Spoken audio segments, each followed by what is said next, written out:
About you, but through Christ I can do all. Stand up tall with my left foot, post up on the wall. Easy if we fall in the streets, life can get hard. Streets used to be a lot different from what man recall. Me a aim for my post like a soccer ball. Feel run the road that don't need a map at all. Babylon them want to hold me with a strap at all. But man a lion, me no Cancer nor Capricorn.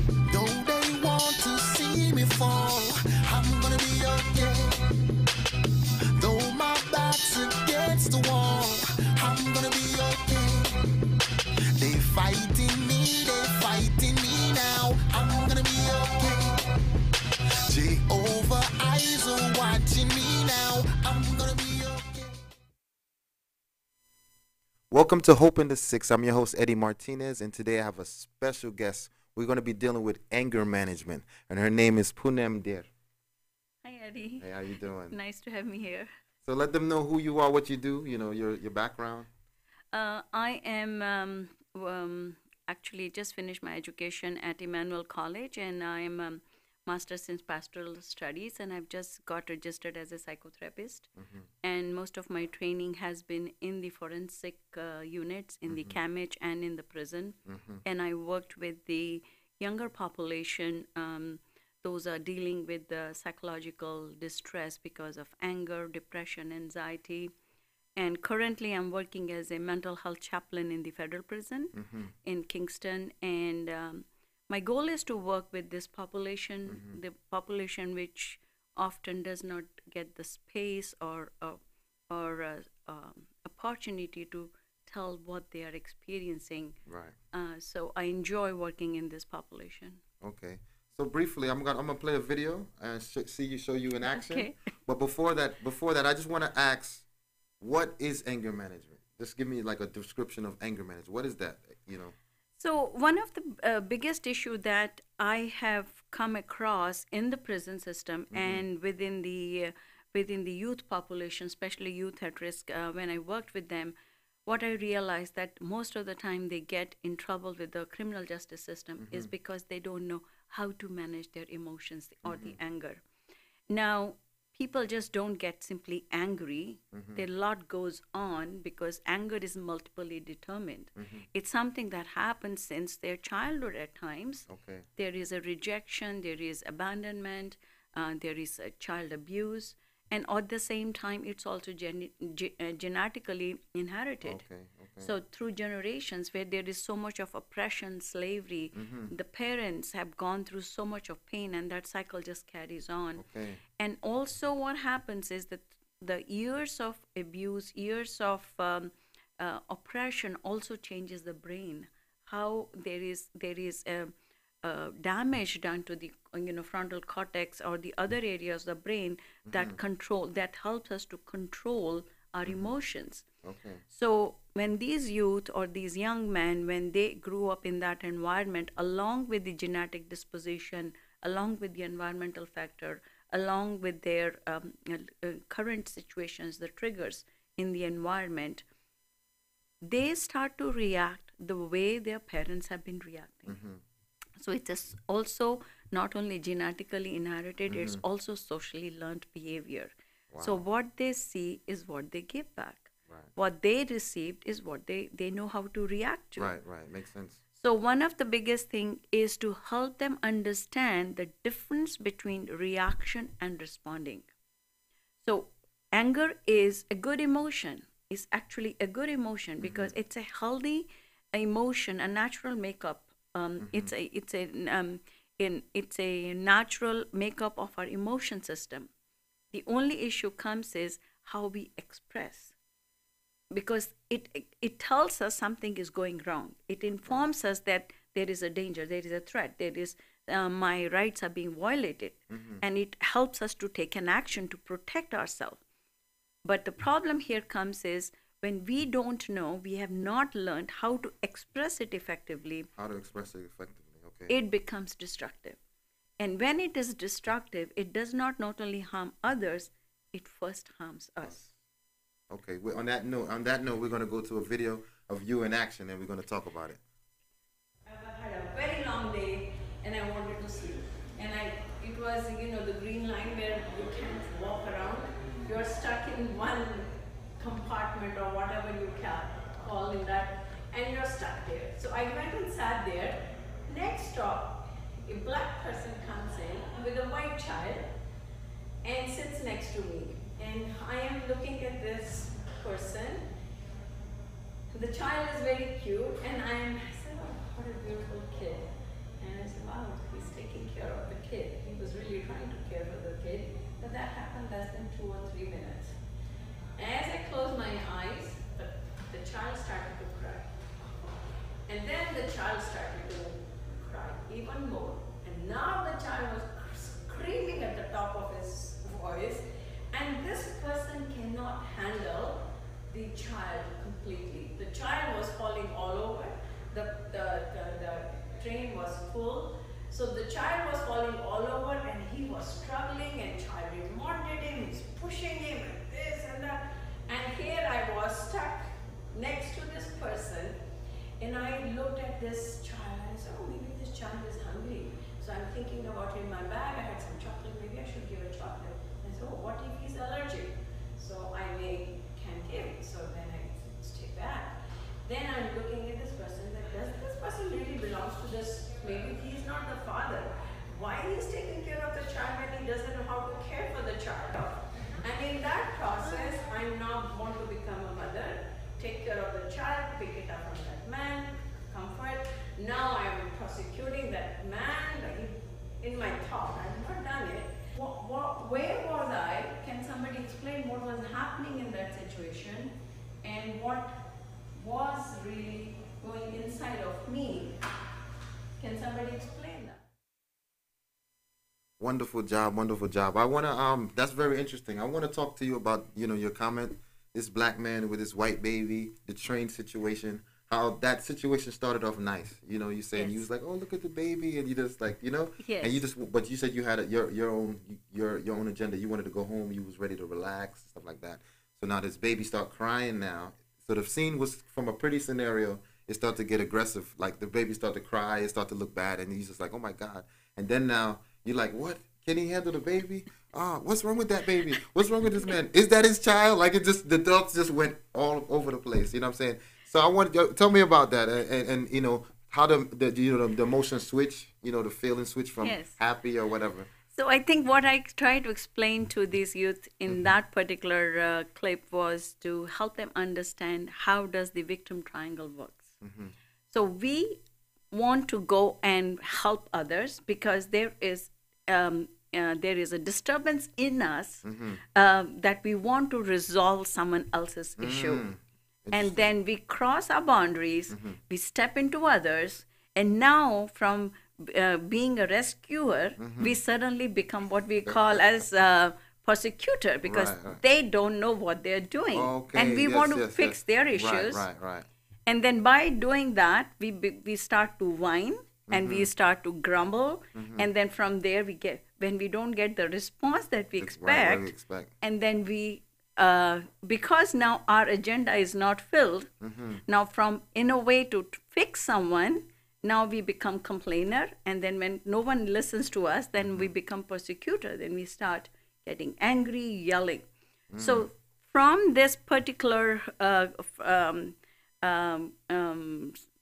scenario, I wanted to help them understand. Like a lot of my client in the prison landed in the prison because they went into other person's life to resolve someone else's issue and got into trouble, got into the violent assault, kind of a scenario, and landed in the prison. So it was to help them understand how to set your boundaries. Understand what's going on within you, that you are stepping into others.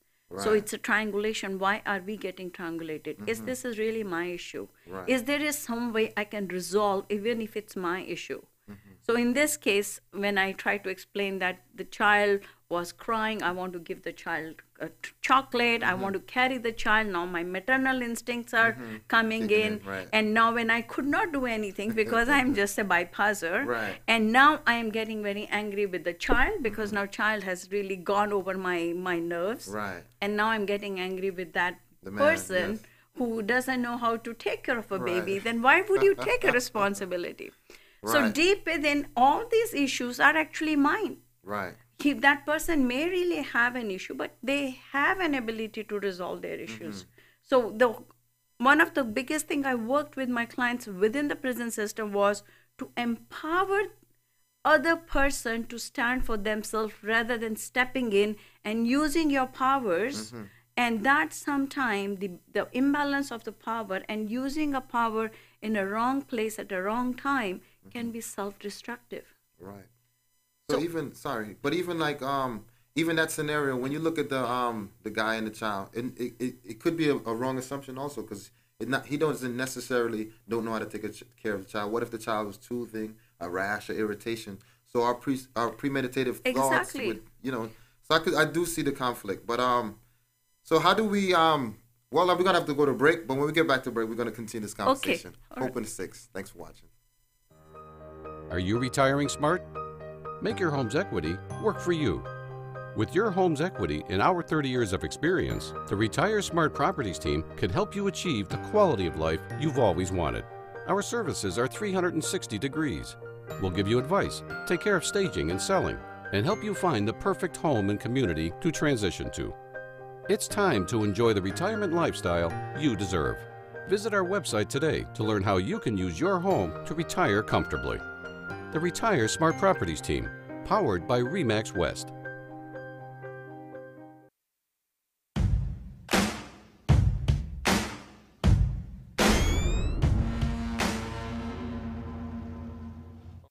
Welcome to Shadow Auto.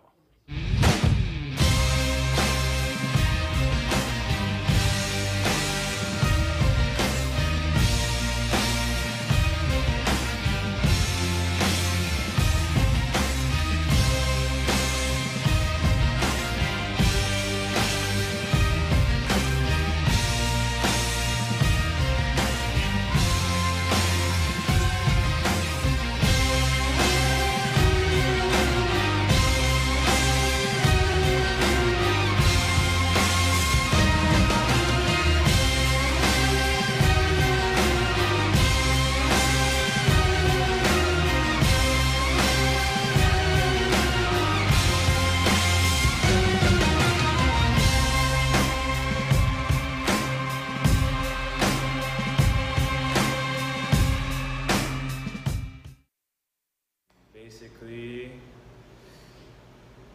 I was doing some craziness before I got incarcerated. It led me to get arrested with a firearm, a loaded firearm, and a quarter pound of, let's just say, substance, I guess. Yeah. I have a parole bracelet, like an anklet. I can't be around anybody with a criminal record. I can't be around alcohol or drugs. I have a curfew. They have me under gangs and guns now. Like, yeah. I cut off a lot of bad friends.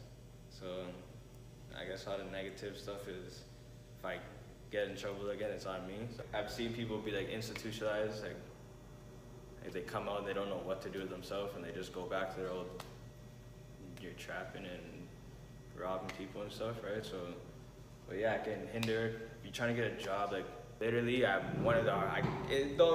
That may look a certain way, but I'm one of the hardest workers, like ever. I can communicate properly. I'm smart. I know how to like articulate myself and explain. I can communicate to people. Yeah, just basically everything. I can do anything. My word, anything. I make music. I do like music engineering and stuff. I have a studio in my house. I make movies, and I used to work for a magazine company called Urbanology. I do a bunch of stuff. I play sports. I have little brothers that I'm trying to, like, just keeping them on a straight path is a hobby itself. So yeah. I live with my grandparents. Both my grandparents have like cancer right now, so it's like I support them, they support me, we look out for each other, right? Welcome back to Hope in the Six. I'm your host, Eddy Martinez, and today I have my special guest, Poonam Dhir. And we just, before the break, we were talking about how to deal with the anger. You know, once we like went into that situation, and now we're like the persecutor now. Yes. We're like persecuting that individual. How do we now fix that? How do you make that right, or what's the next step? What do you do? I think it's very important to understand that what's going on in that situation. Mm-hmm. So power dynamics. Mm-hmm. Who has the power? Okay. So one of the biggest issue that most of my clients experience is that they are living in streets. They are living within the prison system where everyone else sometimes has more power than them. Mm-hmm. And one of the biggest thing, I had to help them understand the power dynamics. Mm-hmm. And when you know someone else has power over you, power more than you, or even if you have more power, what can you do? So your response, like fight and flight, is one of the response. Mm-hmm. That when you see someone else has a power, rather than getting involved with that person, mm-hmm. is to understand the dynamics. Okay. And run as fast as you can. Because one of the if you ask someone a question running the group in the prison system, as with the I did with these youth, the first thing I say, what is the goal of life? Mm-hmm. And they always said, to be happy. Mm-hmm. So almost everybody wants to be happy. Right. And I tell them, I think the first goal of life is to protect yourself from every harm. Protection, defense mechanism. Self-defense. Yes. If you cannot protect yourself, if you have harmed yourself or you have harmed others, mm-hmm. there is no way you can be happy. So self-defense is your first most important goal in life. Mm-hmm. Then only one can succeed. So right. Survival is the first goal in life. Right. And in this process, when you see that someone else has a power over you, and then getting involved in that person is going to be self-destructive. Right. So run as fast as you can. Then question comes, under what circumstances do I fight? Right. So fight is I had to help them understand with my own relationships, mm-hmm. where my relationship belongs with love, with compassion. Okay. I can fight back using the facts and the evidence and have a debate. Mm-hmm. That's a fight. But physical fight, no. Right. So that understanding is extremely important, that either you run away, you run away from a situation where you feel there is a danger, there is a threat. So let me say this. Majority or a lot of youth, or young people, adults, all ages. There's no age limit, but a lot of people, they especially when it comes to street involved, they now have a thing of not backing down. Like they want to fight, or they feel to not fight is to be coward. Like, oh, I'm running, I'm backing down. No, like they've been fighting all their life, so that's what they know to do. So that's the first, it is defense mechanism to protect themselves, but they want to fight, they want to defend, they want to. They don't want to be seen as weak, especially among peers. To take the lowest seat is like weakness, even though to me is mighty. It takes a stronger person to now humble herself or say, okay, you got it. Okay, you're right, for peace sake. But to me, that's stronger. But in their way of thinking psychologically is the weakness. So how would you now redirect that thought process? Because, So it's extremely important to understand that their anger is in proportion. Okay. To the right place, to the right person, okay. To the right people. They might be carrying an anger probably not expressed at all since childhood. Okay. And then when small trigger on the street, then they blow it out of proportion. Right. So not blowing out of proportion, and also at the same time expressing it in a healthy way. So one of the things that we did in this course that we did with youth was did the role play. So one of my client in the prison was really used a very degrading word by one of the officers. Okay. And this client, obviously, he's in the prison system. All his rights are taken away. His freedom is gone. He reacted out of proportion. Okay. So one of the goal was to help him say that, yes, it's wrong how the officer treated you, but now lashing back at the officer, he has power, he has authority over you, or being abusive back to the officer is not going to help you. How can you address this particular degradation in a very respectful way? And what to do? And I helped him see that he can do the same thing when officer does the same thing to him next time. Just express what he's experiencing. He can simply say, officer, the way you're talking to me is hurting me. So I'm gonna talk about something. Thank you for that. Like me personally, I could relate in a situation. Say people taking kindness for weakness. But that's for me now. That gets me upset. You know, you're nice to people, and just because you're friendly, you smile and you do nice things, they think you're soft or weak, and they take advantage of that. Now I have an experience similar because years ago I started off as a detention officer, and I met a youth, and we were good friends. Like, you know, you talk to people every day, you see them every day. I look at it as friendship. The structural policy, you can't no friends, right? But to me, like, hey, I respect you, we're cool. You know what I mean? But now he become to cross the lines because I still have to enforce rules, right? Like the line you can't cross, you got to be by your doors and certain rules. So now, when everybody by their doors, the only one who was not by the door was him, the guy that I talked to, have a nice relationship. So now it was challenging for me because now he's disrespecting me, and now I don't have my door under control, favoritism, all this stuff. So he opened up a can of worms, and I just looked up because he was on the top mezzanine. We have 2 levels. And I was like, all right, man, stand by your door. Like, still regular because I know him, and he's just probably goofing off. I said, stand by your door, and he just wouldn't do it. So now I had to get into authoritative mode. I was like, stand by your door. You know, and it was so sad I didn't want to do it. You know what I'm saying? But now he's embarrassed, but he stand by because he know he'll be locked down or whatever. So now he stand by his door, but he was offended. Now he's not talking to me. You know, I yelled at him. I later on went to him and said, listen, I didn't mean to yell. I apologize, you know, even though I don't feel like I was in the wrong because I'm still doing my job. I said, I'm doing my job. You're going to make it harder for me. So when we talk and become friends and have a relationship, don't make it harder for me.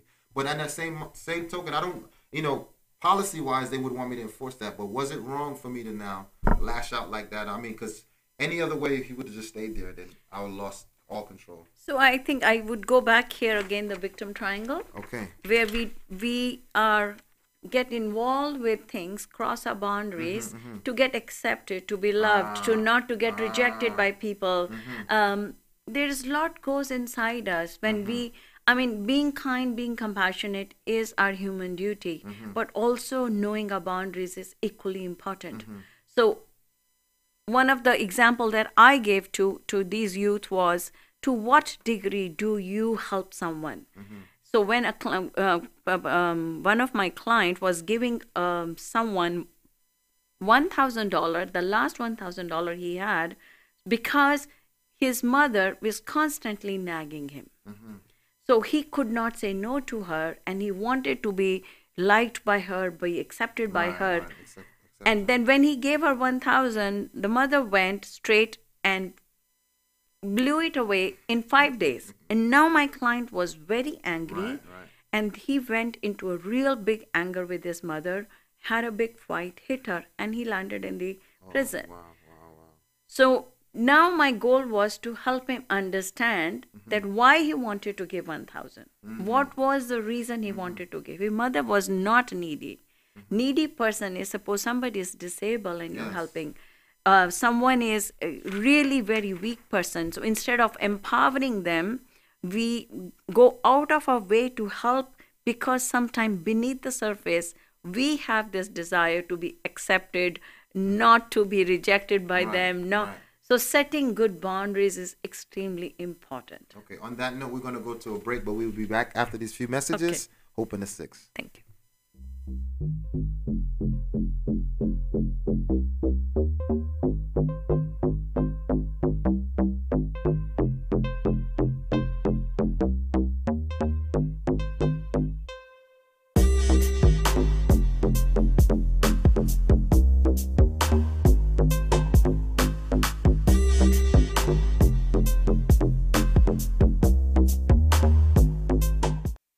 my name is Anisha, and I'm the manager of TCN Network.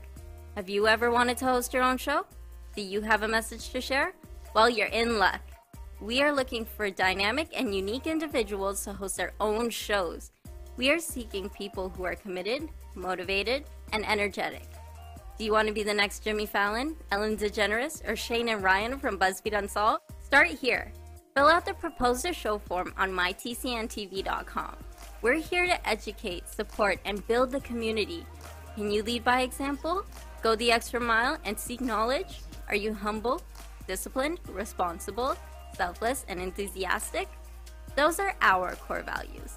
And if you identify with them, you could be part of a growing network that focuses on positivity and uplifting our community.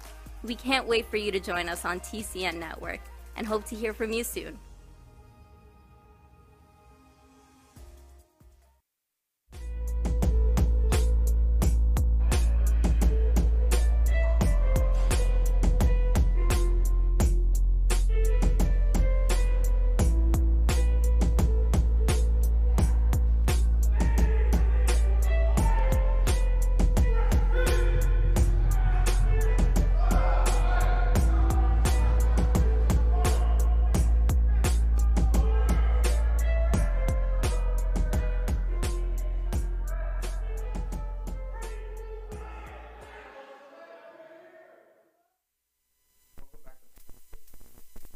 Today we have a special guest, Poonam Dhir.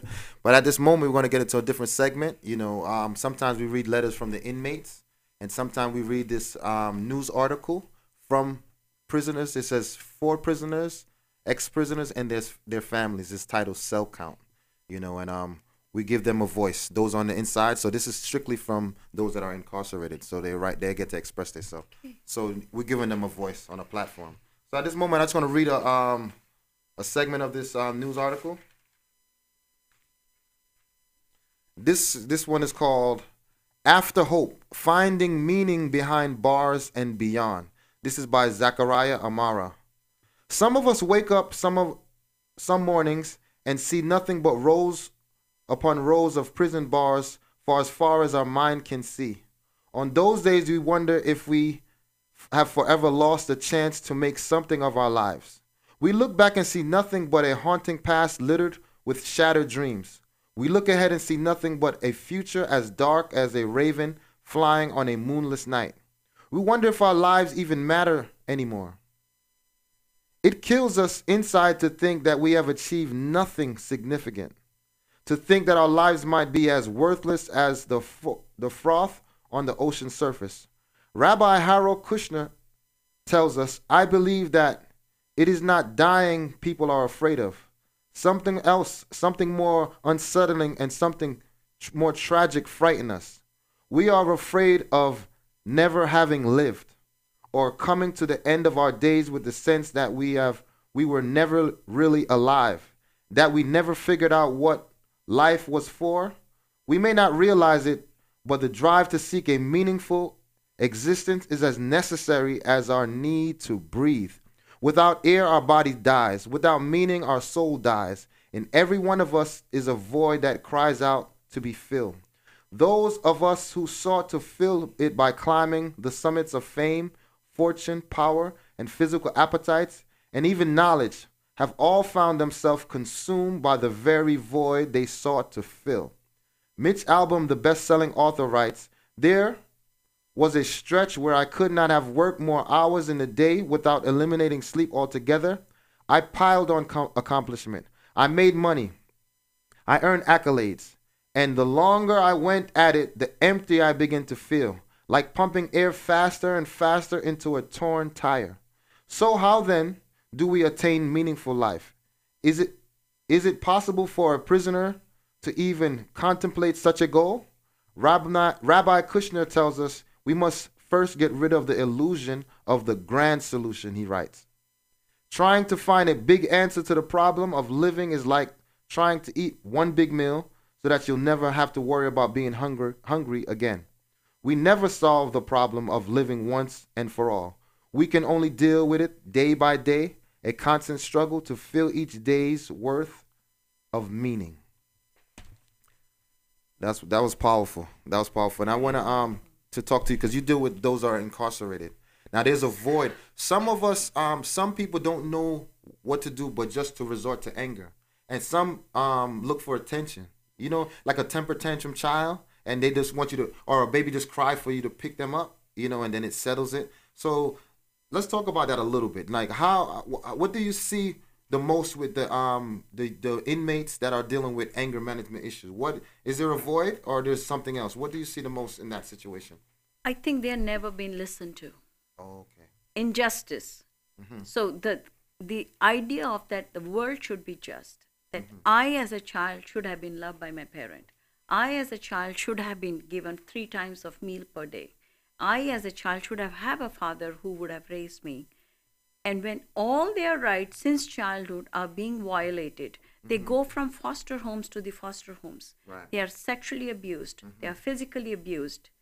No one heard them. No one heard them. What do you do with all the rejection, the abandonment, the abuse, the hurts that they go through? What do you do with it?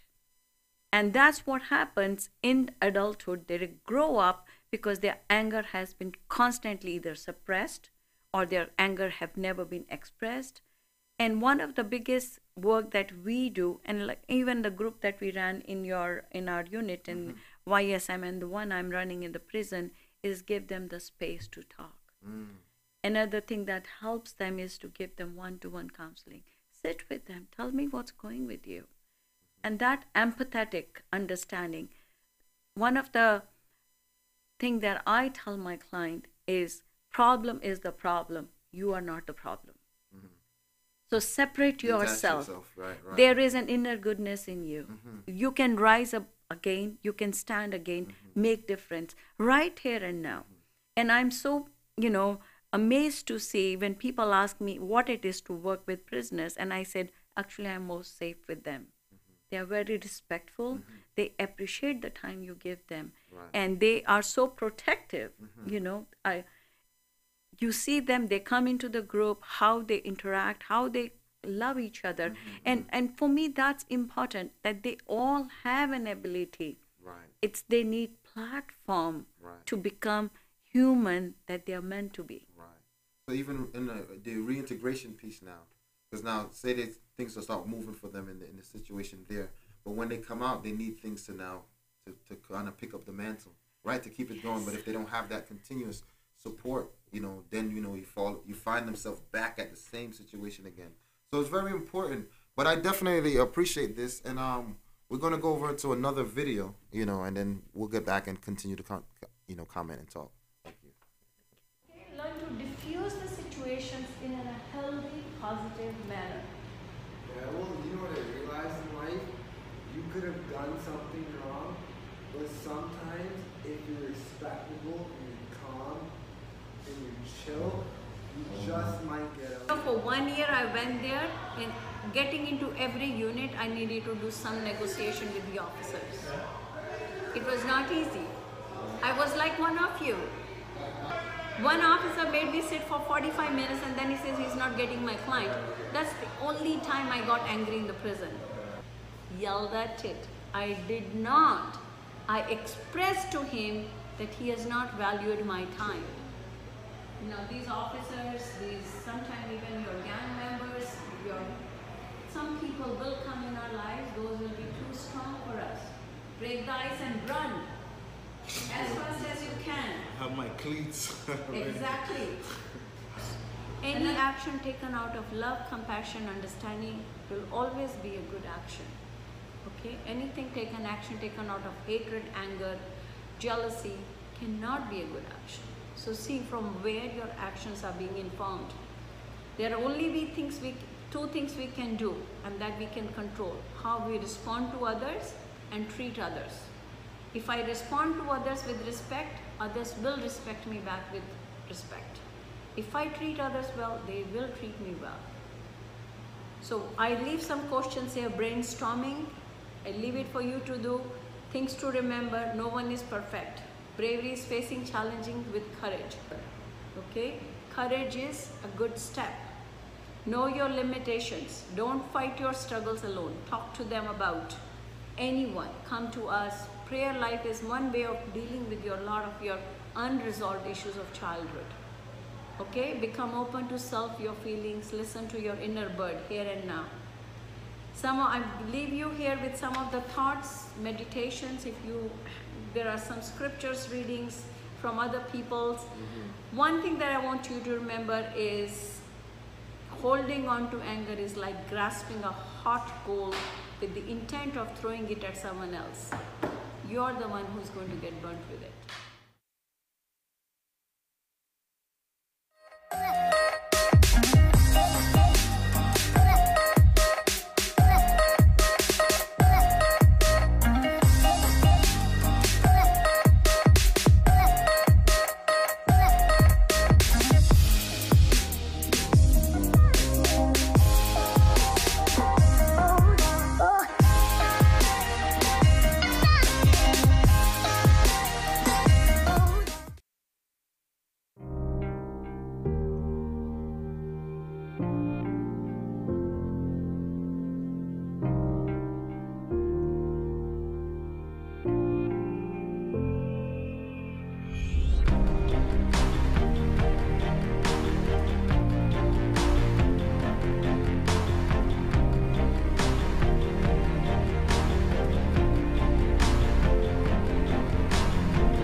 Welcome back to Hope in the Six. I'm your host, Eddy Martinez, and today we're dealing with anger management.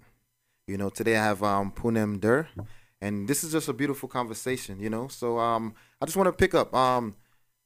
We were talking about the youth or the people not having not being heard, and I'm glad for like news articles like Cell Count, because now at least they get to express their emotions, their perceptions. These are good outlets, because you need outlets too with anger management, right? You need, because I heard you talk about like writing journals and stuff like that. These things, put things on paper. You have a lot of people turn to music. You know, we deal with a lot of artists, rappers, singers, poets, you know, and they write stuff and sing to ventilate from all of that, you know. So it's very important, you know, to have an outlet. So you said you want to discuss like brainstorming, you know? Yeah, so I think one of the important factor here is that anger is a good emotion. Okay. It can be turned into something positive. So no, anger, if you're feeling angry, you can use that as to fight against the injustice done to the others, but in an effective way. An effective way. So okay, like writing here in this newspaper, like music. I've seen a lot of my clients turn into music, and they all what going inside them, they start to use that as a energy to create something positive. And I have a client who doodles, and he's turned it into an art therapy for himself, for his own anger. Right. So anger can be constructive. So injustice done to them can turn around and change other people's life. But important thing is that they need to brainstorm deep within when they are angry. What is going inside that's informing my outward action? What's inside? What are the undergoing emotions? Because anger is definitely a second emotion. What is the primary issue that I'm struggling with? Once I'm more aware, more mindful of it, I will respond to it instead of impulsively reacting to it. So let me ask you something. Is there time to, like, when I'm getting angry, sometimes the anger is more like outbursts, you know, so I'm not getting, like, I don't know, is there time to brainstorm, like, in that moment? You know, how do we get to the moment to brainstorm my anger? You know? I believe that it's a process. It's a constant becoming aware of one's emotions. Okay. So at that moment, probably you may act 1 or 2 times impulsive, but don't forget that you can change later on. So more we are becoming aware of how our emotions or our situations, circumstances are informing our actions, the more we are able to step back, restrain, and self-control. So becoming aware, and it's a constant process, self-reflection. Even if you're in a gathering and you do blew out, come back home and say, okay, how I could have acted differently. Situations are not going to change. How I'm responding to them can change. One thing I want to ask you this now. And then in the video, you're talking about like being angry is like having a hot coal in your hand. You hurt yourself before you even get to the other person. Exactly. So like, talk about that, because that was a good metaphor that I was like, wow, definitely makes and sense. I think that comes from the Buddha. So, Buddha, okay, so the yes. Buddha says that anger is like a hot coal. So while we want to throw it on the other, but we first burn our own hand. So Wow, that sorry, I'm gonna let you comment, but that goes with those that are get locked up in the justice system. You know what I mean? A lot of times they will stab a person or do something, and now they're the ones who are in the trouble. You know what I mean? Exactly. So the power dynamic, is it like giving power to a person? Like it's like the power dynamic switch to me. So power, we can use power to harm someone, and we can use power to heal someone. So when I go inside the prison, of course, a lot of my own profession has been informed by the injustice done to me. Right. But I diverted it. Okay. That what has happened to me, I won't let that happen to someone else. So I have turned that power into power of healing. Okay. Wow. And use my power within the prison system to empower my clients to become somebody different than who they are in the past. So crisis brought them to the prison. They are not going to leave the way they came, become a changed human being and get out. Let me ask you something about this then. That definitely true. But you have a thing called the golden rule, and you have 3 different faiths. Yes, I have it from, actually, golden rule is actually in all the religion, all the faith. And everyone who, even if they don't have faith, believe in it. Do unto others what you want them to do to you. Respect, you will get back respect. And I always leave my clients with one sentence, which I think I learned from one of my professor. Am I doing the most loving and the right thing here and now to myself and my neighbor that will help me grow in life and not hurt anyone? So our duty to hurt no one is greater than our duty to help someone. Okay. Say that again. A duty to. Our duty to hurt no one is greater than our duty to help someone. Wow. Our duty to hurt no one is greater than our duty to help If I don't help someone, no one is going to tell me. Right. But if I've hurt someone, I have, through my words, through my actions, through my inactions, that will they will remember forever. That's right. So there's another piece I want to go to now, because we talked about it briefly, but now the reintegration piece. You know, Hope in the Six is all about what are the resources out there. You know, Hope in the Six is a street term for Toronto.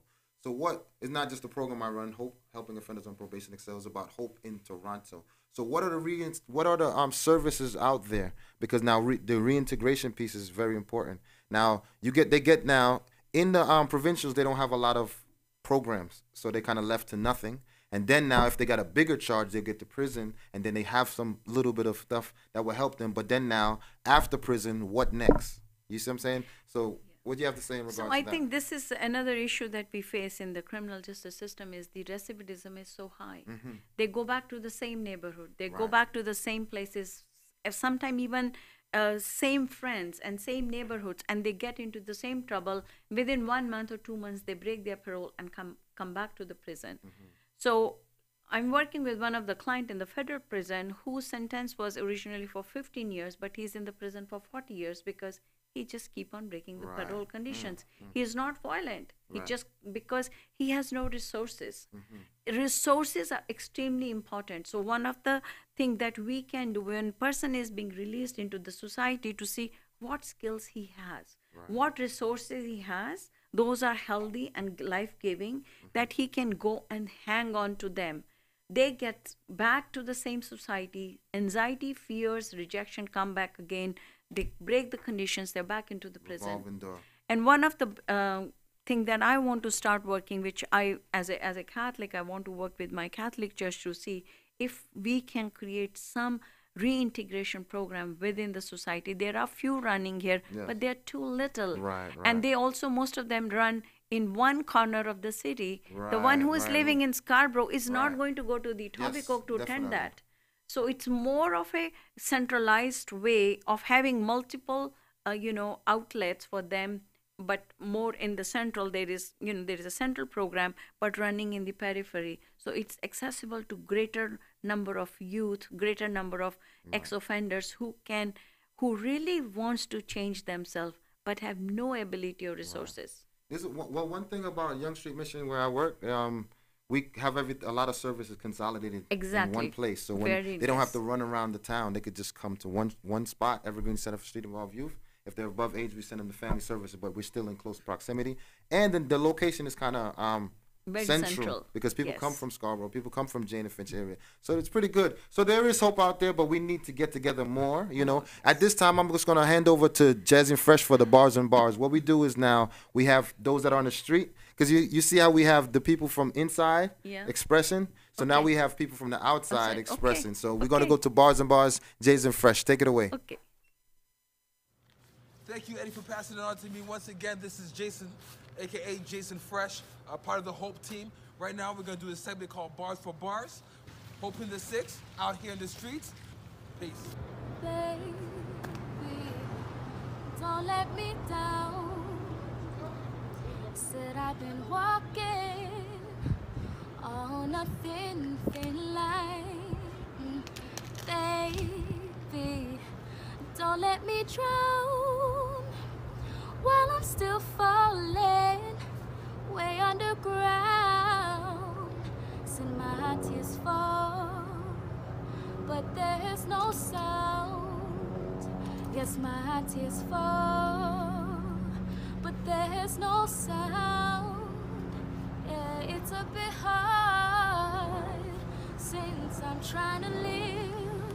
I've reached this far with you right here.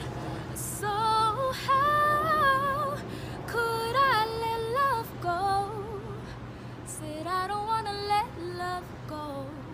I don't wanna let love go. I don't wanna let love go. I don't wanna let love go. Oh, baby, why don't we just flow with the wave?